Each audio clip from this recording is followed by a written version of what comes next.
bush hogging, plowing, planting, establishing new food plots, all that sort of stuff. This is the same day but second video. We're going down to one of my places. It's all planted in cowpeas. It's a big old circle food plot, not very big. It's a bow patch. But the thing about it is, you can come in from the road on a huge random ridge. It's just like an Indian mound pretty much. Maybe it's not. But you can come in from the road and have perfect access. Nothing will ever see you here. In front of us here, we got a beaver dam. So these deer come down this beaver dam and they'll work the inside of this timber where it connects. So we're going to get it where we can be on top of that ridge. We can see all of this out here in front of us, the open timber where it meets, and we'll be able to see this food plot as well. So we got a chainsaw, a little bit of energy left in us, and we're going to get out here and get this knocked out.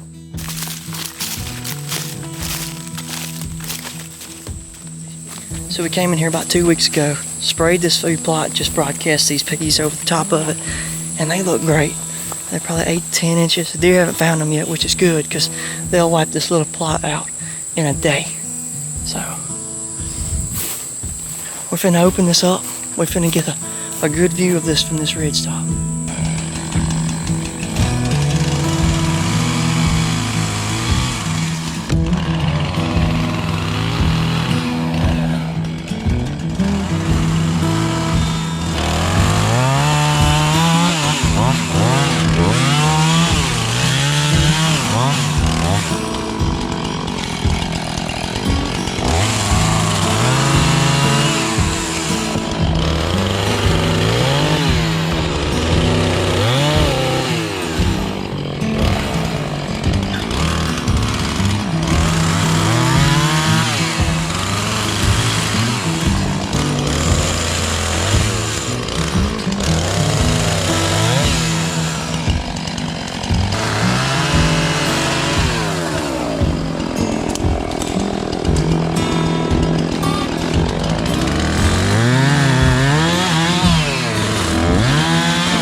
Okay, so we got a few of these trees cut.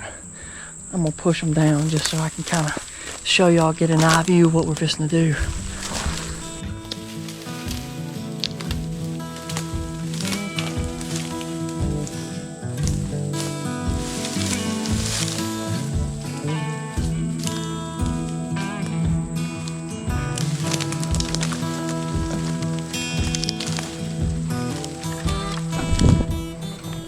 All right, so you can kind of see, maybe, there's a ridge that goes up right there. You can see all through these woods. But you can kind of see there's a green line right there. It's the treetops. That's shorter trees, that's where the beaver dam is. These deer pop out, they'll work this line. I've got pictures of deer right here. Actually, a big buck. Got him right here. And I told my brother, I said, he's just gonna go down there and Papa's gonna kill him. And he did. They worked this line. He walked right out in front of him and my grandpa killed him.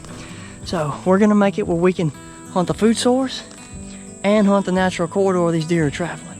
I know this don't seem like much. It don't seem like much distance between here and there, and it's not.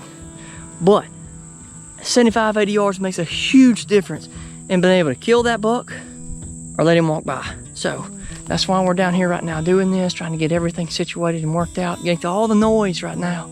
So it won't be long, and we'll be trying to get ready to shoot one down here.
Oh, we're gonna walk up here now that I've got a pretty good chunk of that knocked out of the way. Kind of get a view, see where I need to put a stand and what limbs need to go from here out.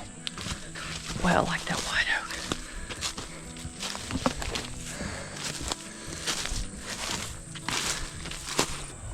So use your imagination with me now. I know it looks thick from here, but leaves fall off this tree. All this little underbrush, all the green's gonna disappear.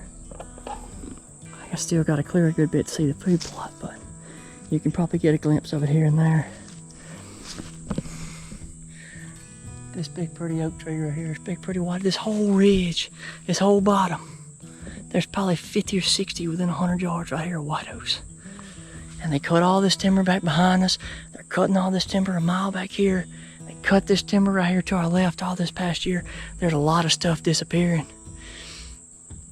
But this place ain't going nowhere. And it's always been white oaks, it's always been deer, so it's always a hot spot for them. And there is a humongous trail that's coming across this ridge right here.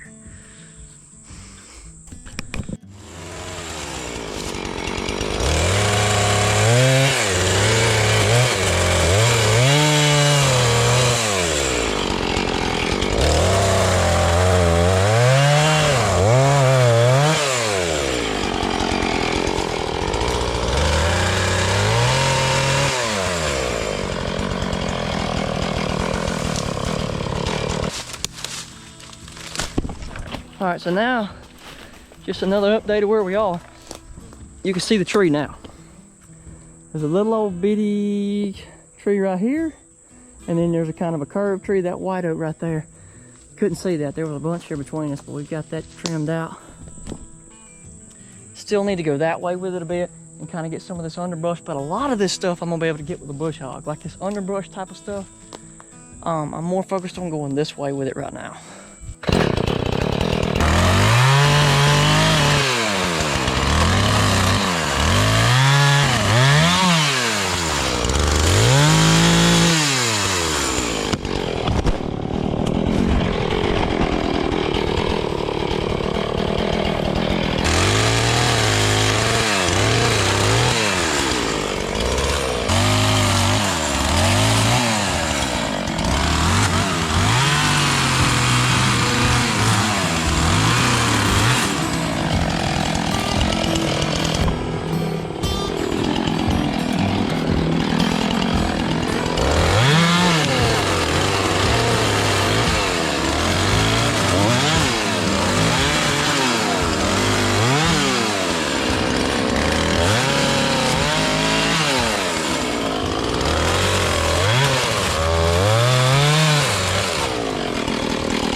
Made such a big difference,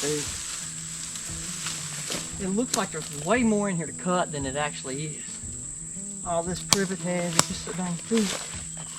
I can pretty much cut that last privet hedge just kind of coming out, and that one, and that's gonna give me a big hole. I mean, I'll still have to come through here and limb some things, and I'll have to get up close up in here with a brush hog to get it kind of cleaned out, but that's gonna get you. In a week, all this stuff right here is gonna be dead. When you come in here with that bush hog, you can kind of just chop it up and. Right. But you see, like that's more briar than it is privet.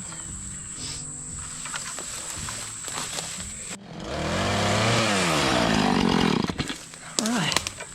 Let's kind of take a stroll back to the ridge side, get a good look at it from there. I think that's gonna be mighty close. I'm not for certain, but. There's a tree right there. And like I said, you got to take into consideration some of this stuff that I'm leaving up here in 2 months. Where is it going to be? You know, it's going to be gone. Like these two trees, they definitely have to go. But as far as the food plot, you can't come in it without having an eye on you. You can probably just tell from here how much more green you can see. And that's before we push all that stuff and drag it out. That's everything just laying under the top there.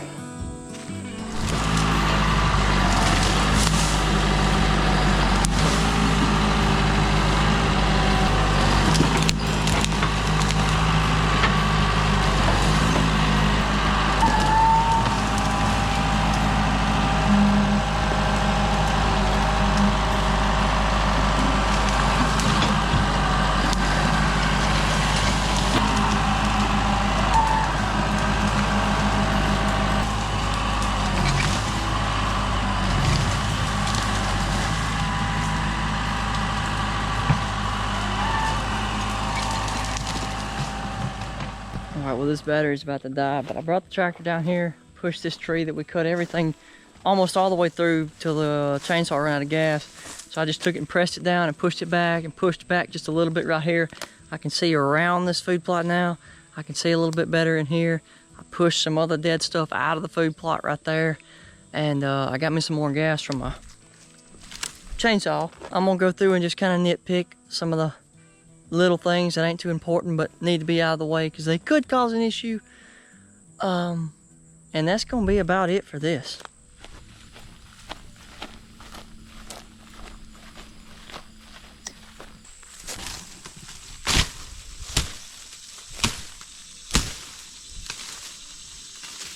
Okay, so I'm coming off of the road to get kind of an idea of the way to come in here, to slip in from the back side of this ridge, to be able to get in here to this spot without being heard or detected in any form or fashion. So we're coming up on the back side of that ridge, and you can see that it's starting to rise up a little bit. And you can't see anything out there. Yes, I've never actually been on this back side of it. It's a little bit more steep on this end than I thought it was.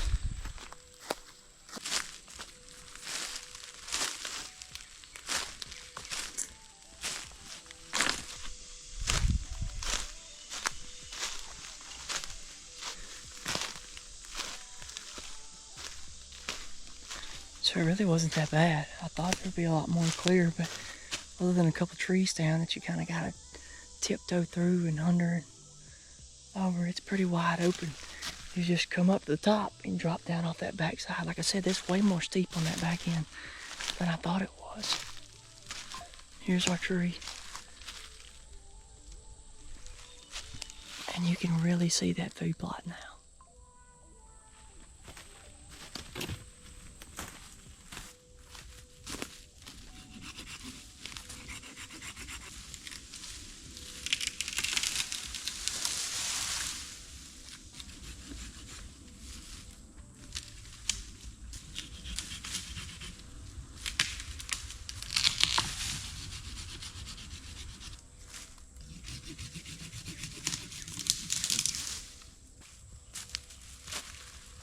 I think I actually talked about those 2 or 3 little trees the other day. We're going to end up having to go. And I got my saw, so we went ahead and cut those 2 down. I can see 85% of that food plot in the summer. So when the leaves and stuff are gone, you'll be able to see pretty much the entire thing. And all this stuff here in the bottom will clear up. This is more or less a rifle setup. This tree's going to be pretty open, but when you're dealing with a gun, you got a little bit more wiggle room than trying to get one there at 15 yards. So I'm excited about this. This is when I was a kid, I mean like 11, 12, I come in here with a saw and I opened up in here and tried to make a food plot in here. But you gotta have sunlight. And there wasn't a whole lot of sunlight in here, and I used to hunt right here a lot. But just getting older and more places to go and more places to see, you kind of sleep on some of your home close spots, and that's what we're doing this season. We're trying to come back home a little bit more. We're trying to invest in what we have. We're doing a lot of praying, a lot of hoping, and investing in the properties and places and things that we have. I think I said this in another video, but I'll say it again. I believe in the Lord, and I believe in His Son, Jesus Christ. And I believe if they can feed the 5,000 with a little bit of fish and a little bit of bread, He can provide everything we need here on this piece of property, whether it's here or not. If He wants us to succeed and He wants us to find success through this, I truly believe if we invest it, we can reap what we sow. And I'm excited about it. It's going to be a good year whether we kill a 150, a 110, or we never click the safety off our guns, our bows. It's going to be a good one.